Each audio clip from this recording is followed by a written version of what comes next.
तेजस्वी यादव जी के विषय में जब मैं सोचता हूं तो हंसी आती है और उनकी बेवकूफ़ी पर तरस भी होती है। उनको पता नहीं है कि एसआईआर के संबंध में चुनाव आयोग को भी सुप्रीम कोर्ट ने सही बताया है, उनके निर्णयों को सही बताया है। अब जहाँ तक यह सवाल है तो क्या तेजस्वी जी और महागठबंधन के लोग जाली मतदाताओं के माध्यम से चुनाव लड़ना चाहते हैं, जो इस देश का नागरिक नहीं है और किसी भी फर्जीवाड़े के माध्यम से मतदाता सूची में नाम अंकित करा लिए हैं, क्या उसके माध्यम से चुनाव लड़ना चाहते हैं? यह बिल्कुल सही नहीं है। और जहाँ तक उन्होंने आरोप लगाया है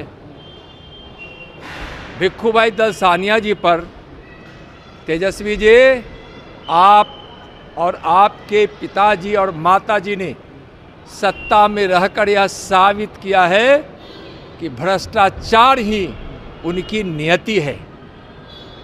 विकास से मतलब नहीं, बिहार के लोगों के जनजीवन में खुशियाँ लाने से कोई मतलब नहीं, अपराधियों को संरक्षण देने से मतलब, परिवारवाद से मतलब। भिक्खूभाई दलसानिया जी अपने संपूर्ण जीवन को इस भारत माँ के चरणों में समर्पित किया है। संगठन की सेवा और समाज की सेवा इस भारतवर्ष के